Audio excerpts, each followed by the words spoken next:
So yun, sa halos 3 hours namin na biyahe, nandito na kami sa Seoul. So ito pala yung ano namin, company namin sa Seoul. Wala, kakagising ko lang kasi. Natulog lang kami buong biyahe. Anong oras na ba? 10:46 na. Umalis kami sa company ng 8:20. Tapos 10:46 na ngayon. Halos 3 hours nga yung biyahe. Tulog-tulog lang kami na Kuya Kevin doon. Salit-salit na gising. Bale, di ba nagpaalam na si Kuya Kevin? Diyan siya lilipat. Hindi. Company rin namin yan eh, Pekong Iced Tea. Ito yung sinasabi niya sa akin na ano, may company rin kami sa Seoul. Kaso hindi siya ganun kalaki. Ayan, ganyan yun. Ganyan lang sa kalit. Parang warehouse lang na lagayan ng mga gamit na dinadala sa outside. Yung Sojang Nim namin, dito siya. Dito siya naka ano. Parang dito yung pesto niya eh, no? Parang dyan siya, dyan yung office niya. Yung Sojang Nim na sumasama sa outside. Tapos ito yung truck na ginagamit sa outside. Tapos yung mga gamit sa outside, dyan ang gagaling yung mga tools, mga ganun. Mga pinambobuo-buo. Basta mga tools na ginagamit sa outside. Mas yun, kape muna kami. Kasi mamaya mag-harvest na kami ng ano, ng kamote. Nakaganto kami pero mag-harvest. Ang ganda sa loob. Kasi ano, para siyang ano, basta ang ganda. Daming tools. Hindi ko, nahihiyala ako mag-video kasi may tao din doon.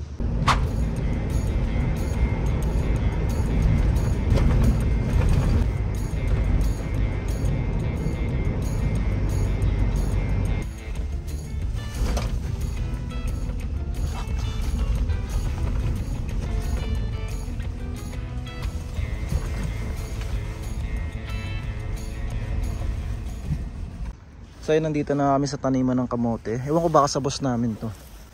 Sa gitna ng syudad, merong taniman. Truck yung dala namin. Tapos yung mga harvest namin, dito namin lalagay. Ah, diba? Ay, mga pecha yung lalaki yun. Andakan. Farmer. Nakapunta na ba dito? Ah, first time lang din kaya Kevin makapunta dito. So yun, ang sasakahin natin. Hindi ko pa alam. Harvest. Naka-uniform pa kayo pang trabaho, no? Harvest na kayo. Angas namin, no? Panis kayo sa amin.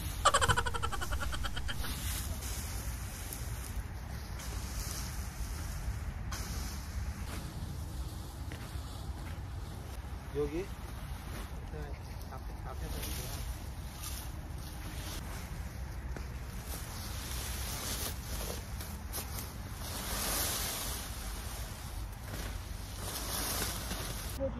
밥을 거기서 먹어 먼저.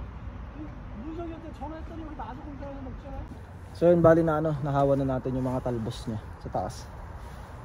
Kasi puputulin yun eh, para mahukay yung mga kamote. Mahirap din pala mag ano nun, mag-harvest. Kasi dahan-dahan lang. Hindi yung pwedeng ano, huhukayin mo nang huhukayin yung lupa. Kasi nasusugatan yung kamote. Kailangan malinis eh, walang ano, wala siyang gas-gas. Nag-testing ako maghukay. Yun, puro ano, puro sugat yung kamote. Puputol-putol siya. Kasi matalim yung panghukay. Pa-solid. Inom pa? Ganyan siya pagka ano, na-harvest na. Ayun yung lagayan niya. Nakakarton. Palos ko Kevin, no? Pawis na siya. Sa pagod, oh. Hindi yan sa suka, hindi yan sa ano, yung nasusuka siya. So yun lang yung maganda dito. Farmer kami. Ayan, diba, nag-farm kami. Tapos doon kami kakain sa restaurant. Eh. Diba?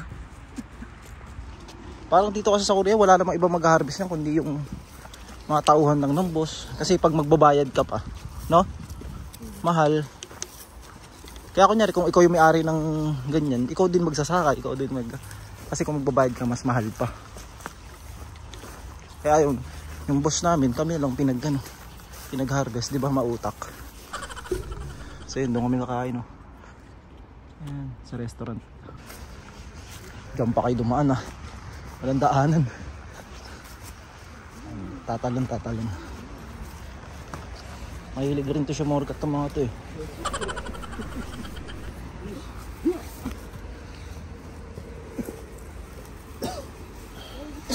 Pakitaan mo ako Kuya Kevin nung ano, nagbe-vertical. Oo. Shish. Basic. Di ba? Noon lang eh. Ayan, dyan tayo kakain. Kasi ito na yung pinakamalapit na kainan eh. Angas ng lagayan ng kimchi nila, baul. Ano to isa? Radish. So yun, itong mga gantong kainan dito sa Korea. Ito na yung mga kainan ng mga ano dito. Mga nagtatrabaho sa office, factory worker.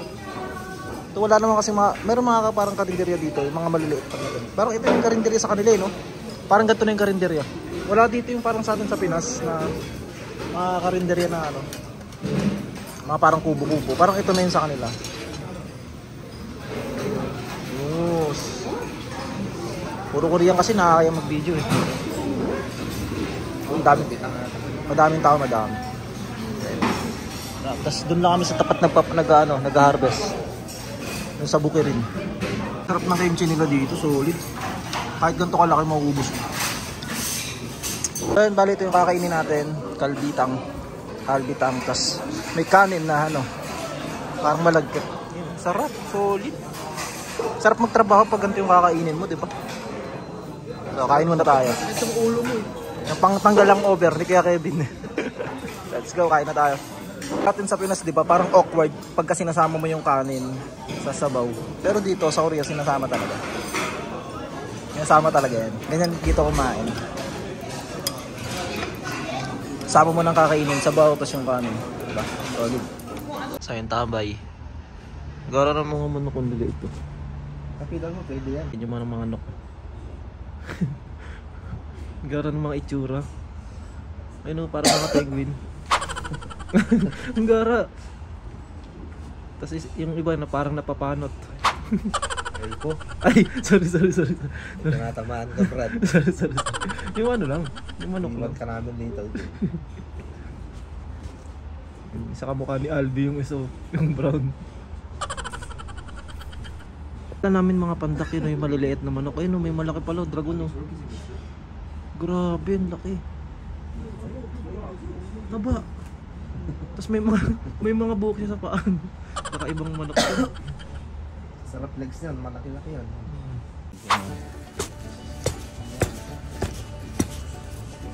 Dami oh. Malaki din.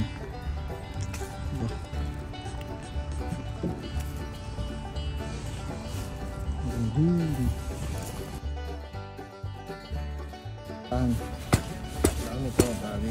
Wala. Marami yan, malaki pangkay. Yun to. Ay, ang dami.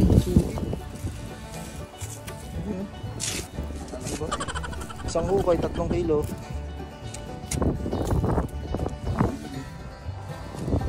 Isa pa. Ito naman.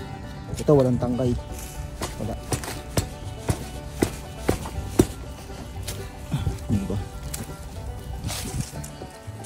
Sayang pagpapadilig sa'yo. Ito, dami to. Madami yan. Yun oh. Uy, isang ano yan ah. Isang bugkos yan oh. Isang araw na hindi. Ay. Ito.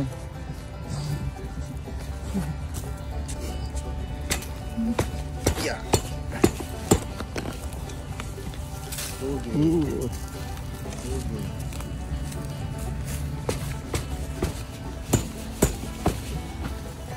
Ang dami.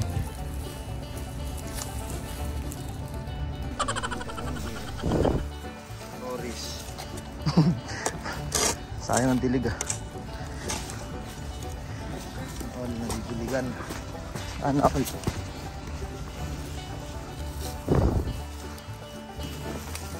Dami ah. Walang tangkay ah.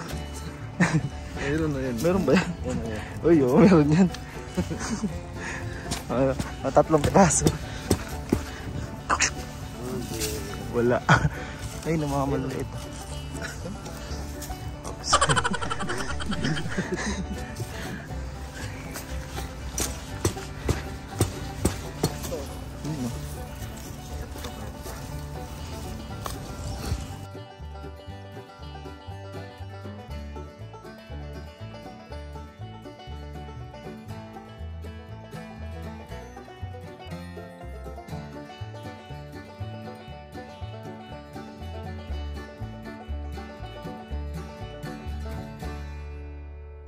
Carrots ba to? Carrots? Oh. Radish to eh, radish. Hindi nga. Ito yung okra. Hindi, talong to. Dumbbell ay violet eh. Ano? Hindi mo ba alam yung talong? Violet yun eh. Ito pala yun. Kaya parang taba. Yung repolyo nila. Ay, pechay. Yung isang ganun, isang isang buo na sa atin. Ang dahon pa lang. Pechay oh. Eh, pwede kong palot sa mukha mo. Pwede kong pambalot sa mukha mo. Yung laki oh. Pang samji. Sampi. So nag-harvest po kami ng kalabasa. Ito, kalabasa. Alabasa yung nakaharvest eh. So yun, nakahukay na kami ng 2 straight. Medyo madami na kaya binabox na. Tapos may isa pa kami nahuhukayin. Grabe, ang hirap din pala magganto. Yung ikaw magtatanim nito, ikaw magsasaka. Pero pag nasa Pilipinas ka, Pressure mo naman daw. ay sorry, sa Pilipinas kasi mura lang ata binibili ito, di ba? Kaya yung mga magsasaka sa atin, yung mismo nagtatanim. Ano, hirap pala ng ginagawa nila. Sila nagtatanim, tapos bibenta. Tapos minsan babaratin pa. Mahal naman, no? Dito sa Korea, mahal kasi binibenta to. Sobrang tamis naman kasi. Para kasing asukal to, natikman ko na to. Hindi mo na kailangan ng sausaw sa asukal. Matamis talaga. Diba? Tinayo pa kami ng soul na ito. Soul pa to ah. Biyahe kami, biyahe 3 hours. Para mag-farm kami. So, isa po kami farmer dito sa South Korea. Dami po. Mamaya naman kakain tayo Jollibee. Jollibee. Bigyan tayo isang box. Kumahala na tayo magtinda. Hirap-hirap ng trabaho ng farmer. Isipin nyo, maghapon nakabilog sa araw. Tapos minsan napepeste pa yung mga tanim nila. Na ano, nyari nababagyo. Grabe pala no. Isipin mo yun, tinanim mo na matagal tapos masisira lang. Puro kayo petik sa company ha. Mag farmer kayo dun. Kapag magkaroon ng ganito sa Pilipinas, may taniman ka. Ano yun? Pero yung ano, yung marijuana no. So yun, comment nyo kung pwede ba yun. Maraming box na tayo. Sa 2, 3, 4, 5, 6, 7, 8, 9, 10, 11, 12 box kasama yung sa isa kanina nasa truck. Ano na kayo? Order na kayo, padala namin to sa Pilipinas. Ganda niya no, good quality yan, walang dumi yan oh. Oh. Nakita nyo ba yan kung gaano kalinis yan? Oh, ganyan ang proseso ng paglinis niyan. Pakita mo kaya Kevin, pakita mo yung quality. Kasi mo, oh. Parang dililinis yan. Quality talaga. Quality. Pag nilagay yun dito, oh, di ba? Ay, yung pinakamalinis. Kasi nilinis na talaga. Ito, unquality. May mga butik pa. Pero quality rin yan. Siyempre kami gumawa niyan eh. Hindi namin aanin yung gawa namin. Ito yung mga hindi nyo nakikita na gusto namin ipakita. Ayun eh. Siyempre, abroad, iniisip nyo. Ganun lang yung trabaho. Simple. Para makita nyo na iba-iba yung nagiging trabaho dito. Kaya sa amin, di ba? Laging expect the unexpected. Expect the unexpected. Siyempre, minsan iba yung papagawa sa inyo. Ay, sa'yo na yan. Sa'yo na yan. Ang dami na, di ba? Dami na. Ano yan?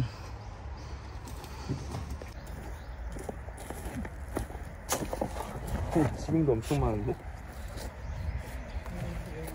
이거 그냥 한번 뜯고 가져야 되나? 내가 나머지 다는 빼기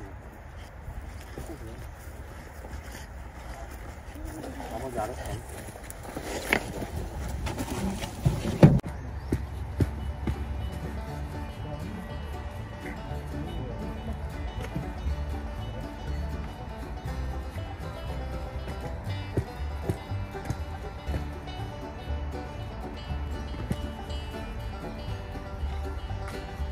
Kunti na lang.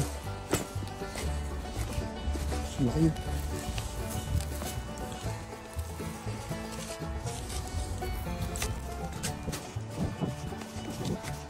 So,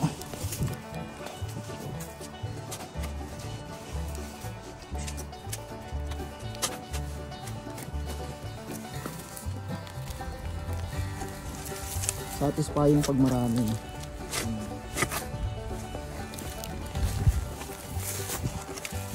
Isa po yung pagkaano. Satisfying.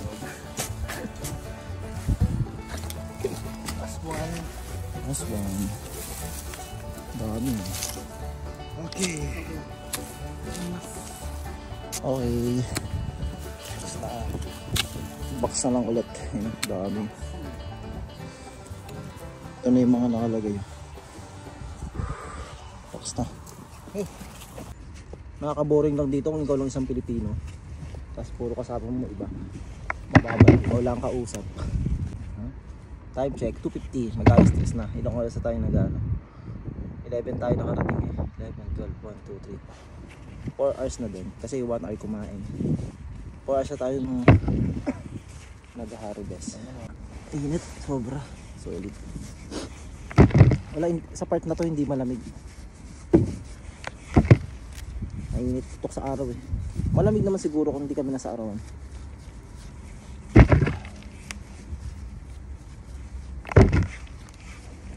Ito yung mga napapanood ko dati sa ano eh, yung sa Pilipinas. Ito yung ginagawa nilang motivation. Yung mga napapanood ko dati sa Jessica Soho. Yung mga dati lang silang nakikiani ng mais, mga ganun. Nakikiani ng mga kamote. Tapos nung nakapag-Korea sila, parang ayun yung motivation nila na ano, na dati nag-aani lang kami. Mahirap na buhay, mga nagsasaka. Magkayakap. So yun yung nagiging motivation nila, yung hirap na pinagdadaanan nila. Kunyari, yan, magsasaka sila. Ngayon may sarili na silang palayan. Sibuyas oh. May sarili na silang sakahan ng mga mais, ganun yung napapanood ko eh. Kasi may mga taong ganun na pag nakakaranas sila ng hirap, mas dun sila nagsusumikap sa buhay. Siyempre, gagawa ka ng paraan. Pag gusto mo umayos yung buhay mo o masenso, siyempre gagawa ka ng paraan para hindi habang buhay ganun ka na. Kaya din mas maganda yung nakakaranas ka talaga ng hirap. Parang gusto mo magsumikap. Mas lalong gusto mo magsumikap sa buhay. Kunyari, nagsasaka ka sa Pilipinas, pagdating mo ganun pa din dito. So yun, 3:08 na. Pauwi na tayo sa company namin. Ang dami na natin. Tapos na tayo mag-harvest. Zoom in na, uwian na. Nakasumpin yung mukha. Ha? Nakasumpin yung mukha natin. Inis na mukha ko dyan. Siyempre. For the go.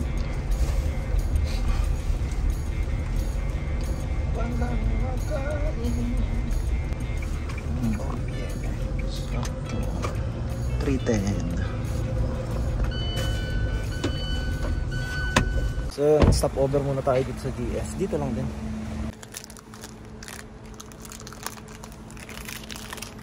그 정도는 뺏으면 안 돼요. 말릴 때 어떻게 말려야 돼요? 이게 밑에 처음에는 물맛인데 나중에 되면 크레이트. 지금 말려가지고 그 상태로 상당히 굴대가 없고.